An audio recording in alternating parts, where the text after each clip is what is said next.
Mokilelinga comme tout malamu te. Parmi les ministres, Moutamba s'est distingué dans le lingue naïe yakuselela l'État congolais. Oyo bato azeli ko trouver que c'est bon, azeli vraiment un bon type. Bato bazo mona comment azolandi la bango, ils se sont ligués contre lui. Des lectures qui sont autour de ça. Bato mte mabeba sangani pour commettre fin na carrière naïe. Ba mettre ka fin na carrière ya mutu la ndenge onete. Et ce qu'on a le peuple congolais à comprendre parfois, ils ont persuadé le peuple. Non. Le peuple a yambeli ango na sens mususu. Ya mutema be acharnement. Lokola zomo na zolanda landa bango. Na muyibi. Ya wana bezo sarapo. Puisque batoba yibi na mboko bezo ibele. Vitesse ya modèle yo moni angwa c'est ma boyoka ye il faut démissionner mais na moment ba musubo zo monda bondana bango pona kulongora kaka immunité et zo zo temps bozolo ba pourquoi que ne kusamba mais pona mutamba tout le monde kaka démissionner là c'est vite là ça va. Moutungana Kousseng est un chef de l'État. Il faut faire le mise sur les gens. On va se dire qu'on va racheter. Il y a des combattants, il y a des piliers, il y a des voilà. Naebisa kibino bakolela nanu balelite. Bande konanga naebisa kibino Rwanda kolela. Paul Kagame a aussi malade. Mais mon temps, babandaki komona le tout puissant. Le tout puissant. Paul Kagame. Kagame aleli. La lobby Kagame aleli bandeko Kagame aleli. Aboulaki peut-être réunion ce kozala lolenge bandaki kozala. Mais cette fois-ci a koutani na béton. Paul Kagame azala kati ya kolela aluka bisika nini abatama aluka bisika nini bakotela yobi eza lokola bitumba oyo ozobunda olobi na mutu na kobeta yo mais batiki bino bobunda kasi sikoyo komoloba boya kokabola biso boya te olukaki bitumba okobunda Kagame akomi kokosa maladi. Et les États-Unis d'Amérique, ils ont découvert que maladie à Kagame est à Lukuta. Il fallait azala lobby dimanche aux États-Unis d'Amérique pour signer un accord de paix. Mote na balandi na biso nyonso o bazali kolanda biso de partout na pesi bino mbote na pesi mbote na bandeko baza aux États-Unis bazolanda na Amérique na pesi mbote na bandeko oyo bazali kolanda biso na Europe bandeko oyo bazolanda biso na Afrique, Asie, partout na kati Afrique mobimba na pesi bino tumbote na pesi mbote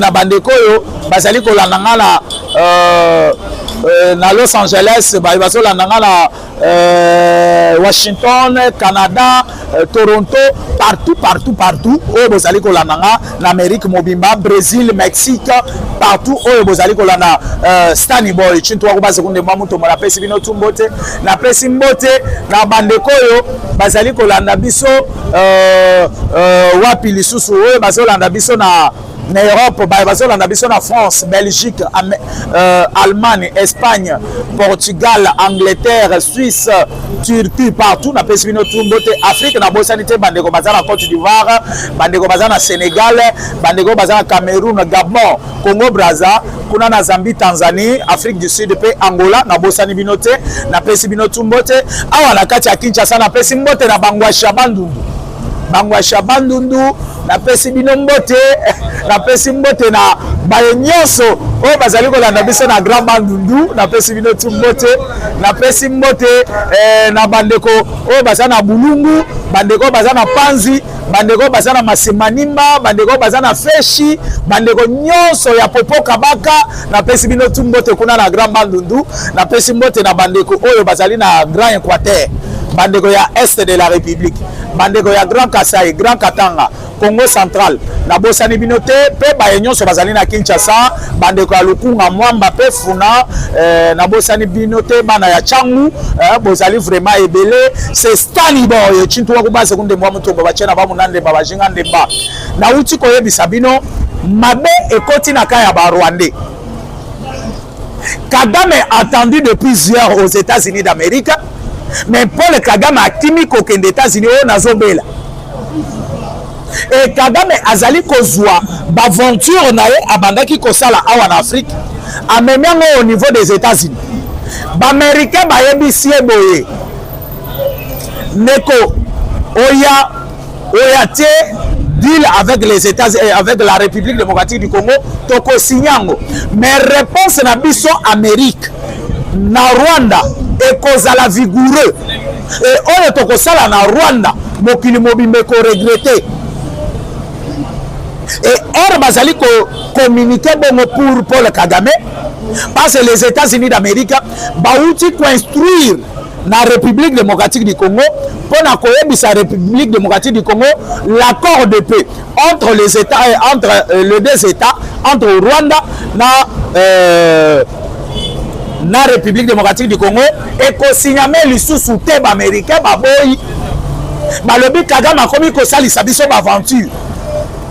Parce que les États-Unis bazana kati ya komona danger parce que ozomona makambo ezoleka entre Iran na Israël. Et donc troisième guerre mondiale ezana kati ya ko s'annoncer. Mais les États-Unis veulent se préparer déjà pour la troisième guerre mondiale. Et maintenant pour mieux se préparer, il faut que les États-Unis azoient ba matière ya République démocratique du Congo, il faut que les États-Unis asomba azoa ba matière ya kosala ba nucléaire parce que les États-Unis ont besoin de nucléaire ya makasi. Parce que ce que vous avez na yebisa kabinongo tout le temps. Les États-Unis d'Amérique a perdre la première place l'économie à monde. Les États-Unis a perdre la première place na ba nucléaire. Et maintenant les États-Unis azali kotalani.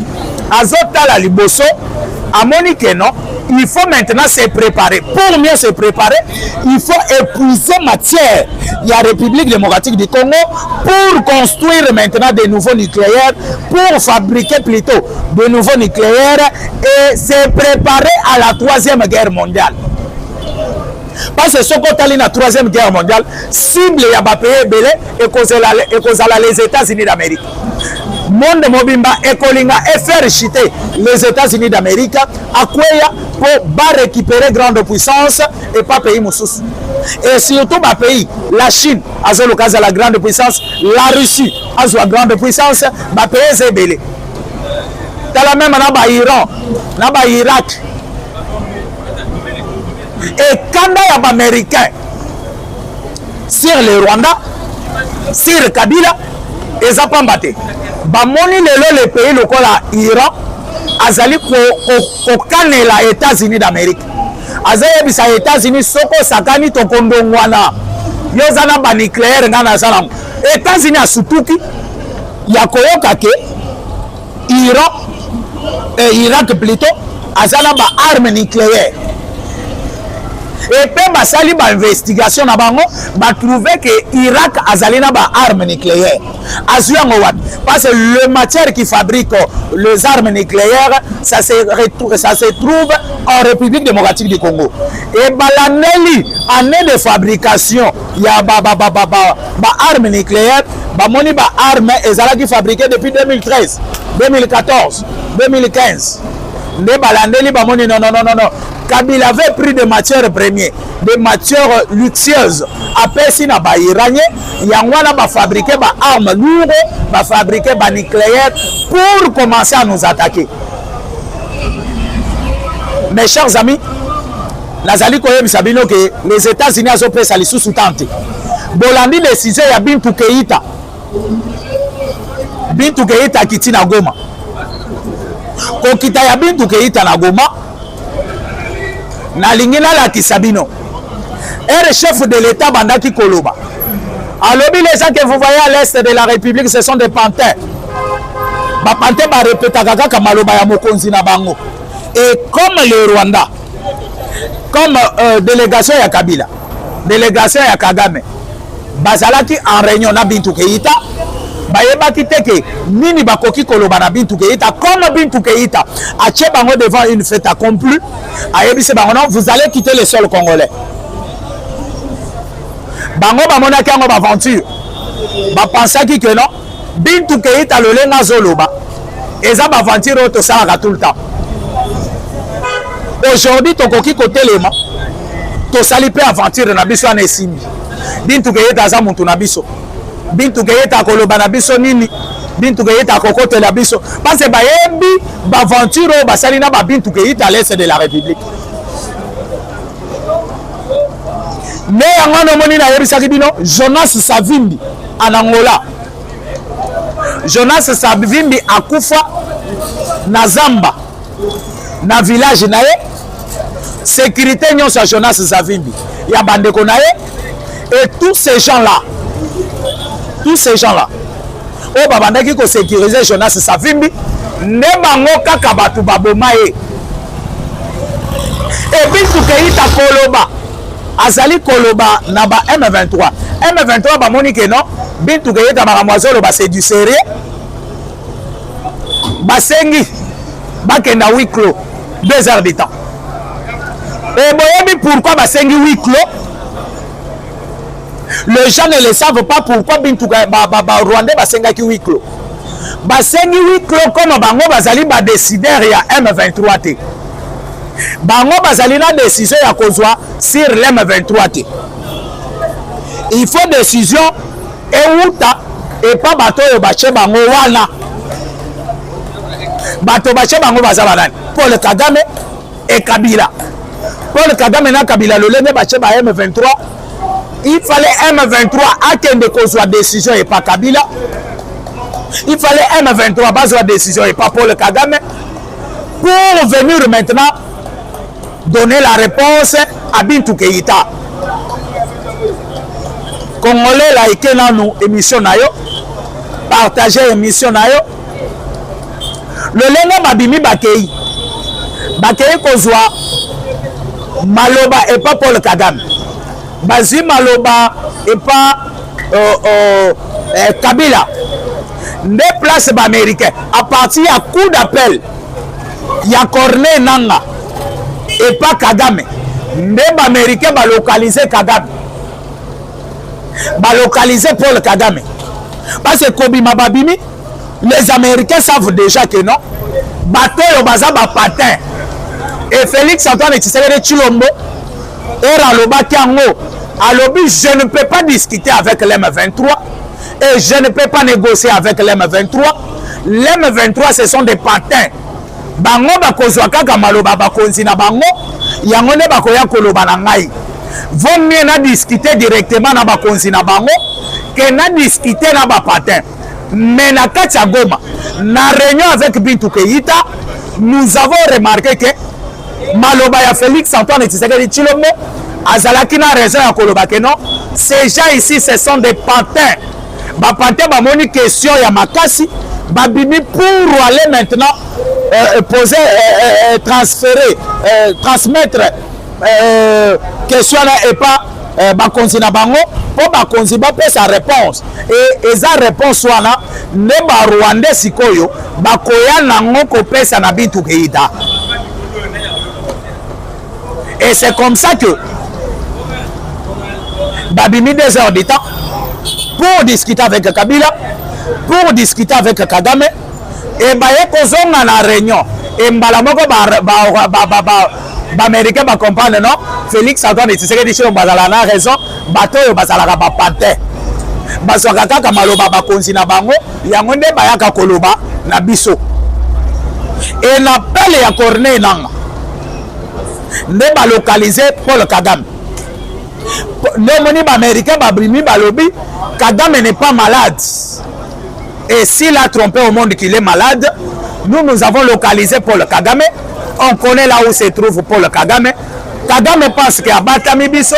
mais abatami biso te toyebi bisika azali mpe toyebi eloko aza na kati ya koprepare eloko nini Kagame azoprepare bokoyeba yango na émission zala kaka bisika ozali okoyeba eloko Paul Kagame aza na kati ya koprepare epe préparation ya Kagame ya eloko azoprepare yango na bato mosusu. Selon les informations, il paraîtra que Benfilitro baza na kati Assemblée nationale na biso baza na kati ya kosolola na Paul Kagame bazalaki ba agent ya Paul Kagame baza ba agent ya Rwanda na kokoma kuna boko comprendre que je peux avoir ou ne pas avoir raison, mais selon le Lengezo Obama, il paraîtra qu'il y a des gens dans l'Assemblée nationale qui collaborent avec les Rwandais. Na koko makuna boko comprendre. Mes chers amis, kaka lolenge nazo solo la nabino. Kaka lolenge nazala kati ya koyebisa bino. Neboye bazongi na réunion na Bintou Keïta. Ndeko oyo Corneille Nanga a posé question na Bintou Keïta. Bozolo batobima. Tous les groupes étrangers bazonga na ba pays na bango. Nous sommes des Congolais. Tokokende wapi? Ngai. Corneille Nanga. Bertrand Bisimwa. Willy Ngoma. Na basoda mosusu bazala na toza ba Congolais.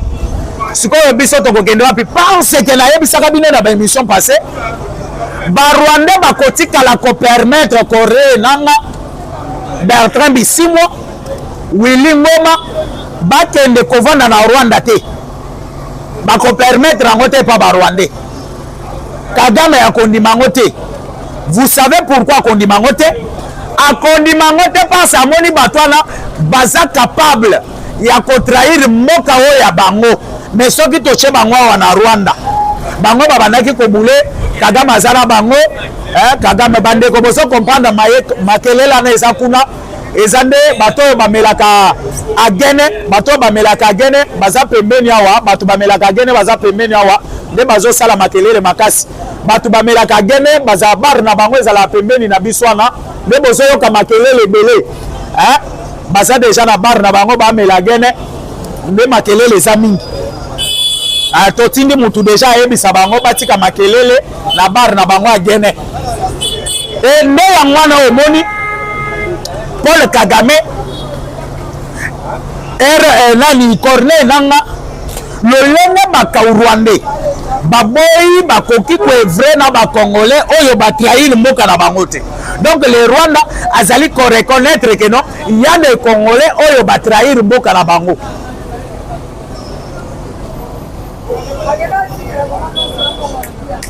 Les Rwandais bazo comprendre que non et ça là ba Congolais ba trahir mboka na bango. Et surtout que Nanga na Ebi Salabino Nanga n'est pas étranger. Bisimwa n'est pas étranger. Ce sont des Congolais. Baza ba Congolais. La Nanga très bien. Nema ndekwa na ba moni kuna sikoyo komi passe. Dossier est comme difficile. Balobino, nous allons maintenant changer le système. En posant la question na Bintou Keïta, ya koyebisa ye mama Bintou Keïta biso toza ba Congolais tokokende wapi? Biso tokozala mboka tokokende te. Bintou Keïta zongeseli bango mutuna. Avant bokoma wana Goma bouti wapi? Abwa bozala na Bunagana bozalaki wapi? Bango ba répondre Bintou Keïta. Tozalaki na Uganda, tozalaki na Kenya, tozalaki pe na Soudan du Sud, Soudan du Nord. Bintou Keïta yebisi bango bozonga nano bisika bozalaki wana. Et l'information à notre possession, Bintou Keïta yaki kosolola à huis clos parce que Kabila yebisaki bango bosolola na bitu botuna ye suka zolo babino bolonga bino bokokende wapi bino bozaba congolais bozala kaka wana na Congo bozala place bokokende te parce que le Rwanda ne présente pas volonté ya kolongwa Congo. Nazo yebisa bino que le Rwanda volonté ya kolongwa na Congo, le Rwanda ça la volonté en até. Domoni Kagame akosi malade pour partir aux États-Unis, a kendo signé accord de paix, akosi azobela za gravement, mais ba américain ba localisé, ba jouer na pays arabe moko bisika azali, soi-disant za hospitalisé, mais ba américain de oyoki balancer bala moko message à koloba que non, l'accord de paix entre les États-Unis entre la République démocratique du Congo na Rwanda, bako signé ngo lisusu te. Nous allons répondre au Rwanda vigoureusement. Mais mon aki na Goma na Bukavu, batou basali fête. Parce que les États-Unis maintenant commencent à se prononcer. Batou babandaki ko songo ba aventure biloko pam. Parce que groupe oyo basali bakeye aux États-Unis ko sala lobbying, il y a accord ezala signé entre les États-Unis d'Amérique et la République démocratique du Congo. Na yebi sabino le plan makasi. Plan na zolo boyo caméra yebi yango. Nazo cité bien à lobby, Vital Caméra yebi plan oyo. Comment ça fait-il que un député national de l'UDPS, Alexis Kizaro, Aza élu député national de l'UDPS, c'est pour cela dans le lobby, l'UDPS n'était pas bien géré. Et après Kobima Félix président, Jean-Marc Kolomwanakacha l'UDPS, l'UDPS n'est pas bien géré. Pourquoi? Comment Bokoki Kozalana, candidat député de l'UDPS, mais premier suppléant du PPRD? Et vous allez me demander, premier suppléant, c'est qui? Le député élu, Alexis Kizaro, élu député de l'UDPS, mais premier suppléant Moïse Nyarugabou du PPRD. Et comme eux savaient que Alexis Kizaro n'a compte ya Banyamureng, le lenge chef de l'État azali kokabola ba poste ko satisfaire batunyonso. Le Banyamurenge ba pesa ki bango ministère de l'ITPR.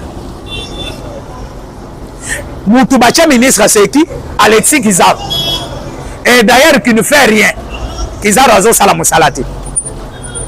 Et directement d'office, Moutou a remplacé na poste na ya député, c'est Moïse Nyarugabou qui est du PPRD, mais le député de l'UDPS, son premier suppléant du PPRD.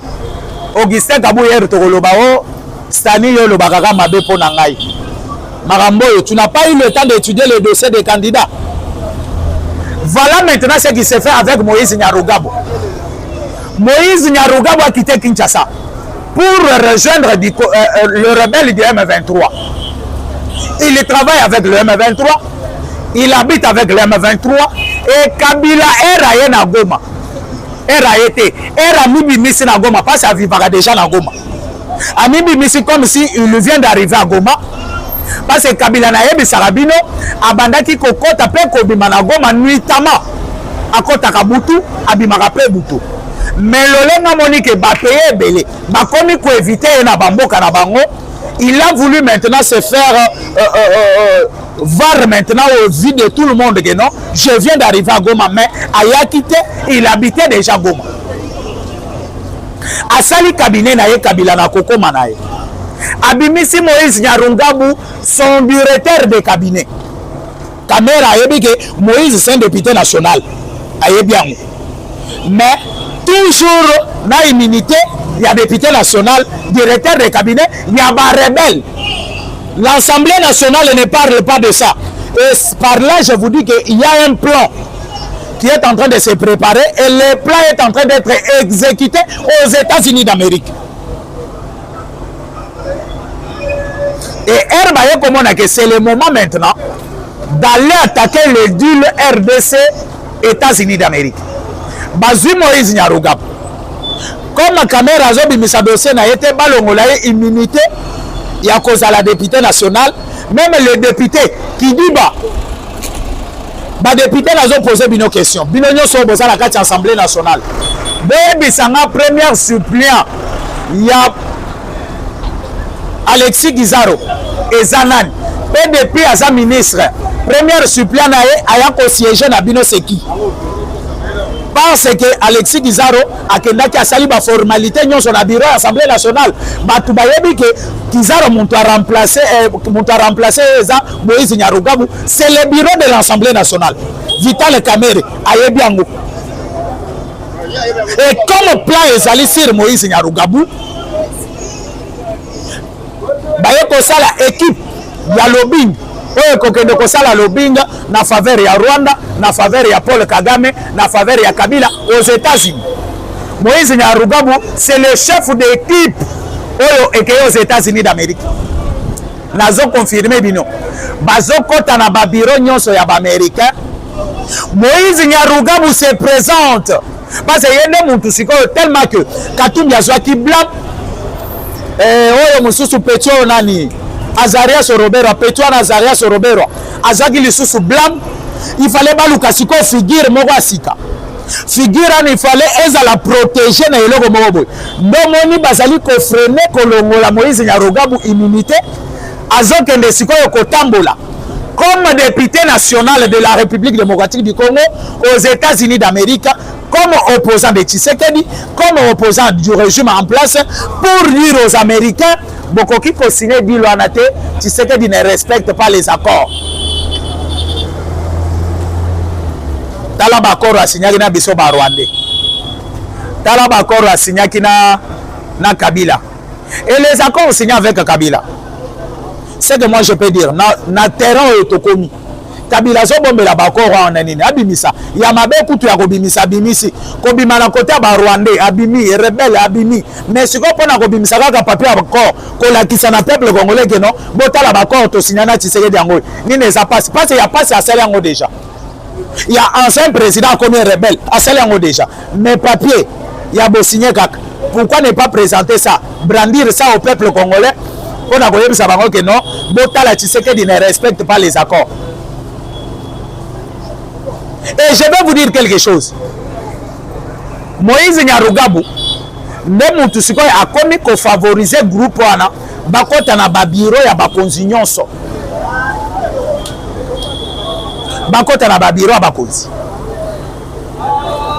Et bazala kati koyebisa bakonzi, il faut faire attention quand vous signez les accords avec Tshisekedi. Tshisekedi ne respecte pas les accords. Voilà ceci, voilà cela, voilà cela.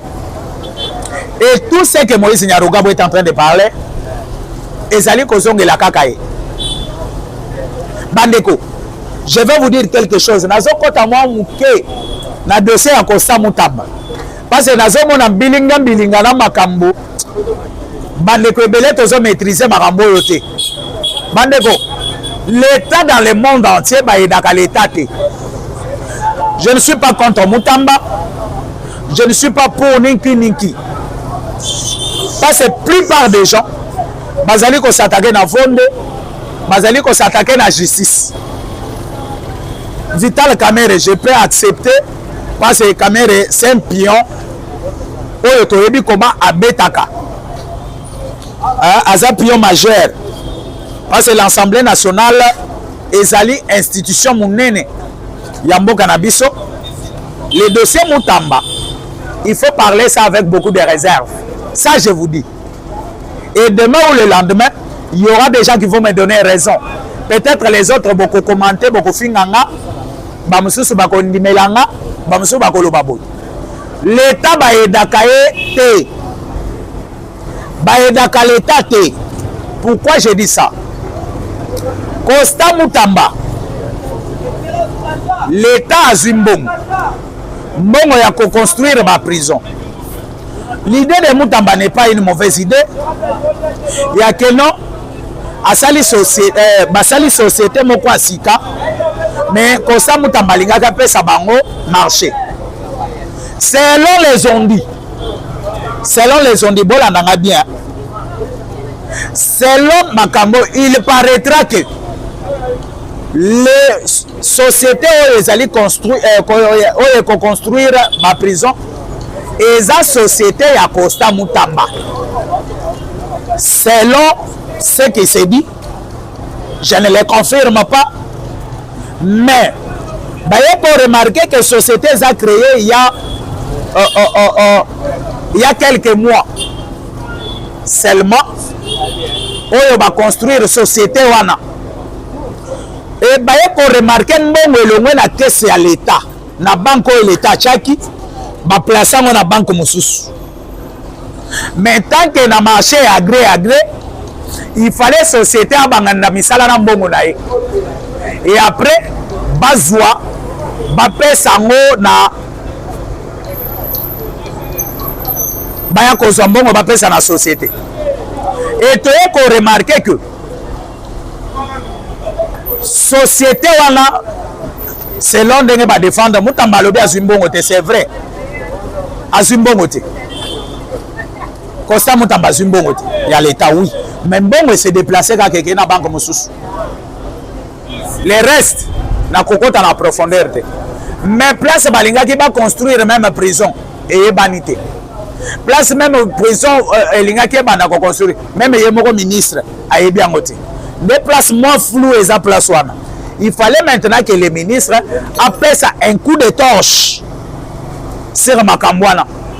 Je pense très bien que la comeka ko expliquant bino yango très bien lobby. Mon numéro est plus 243 82 75 76 085 plus 243 82 75 76 085 Chintu wa kubaza kundembo wa mutumbo bachena ba munande baba jingande ba kadito tubakase nende kubuchika ciao bye.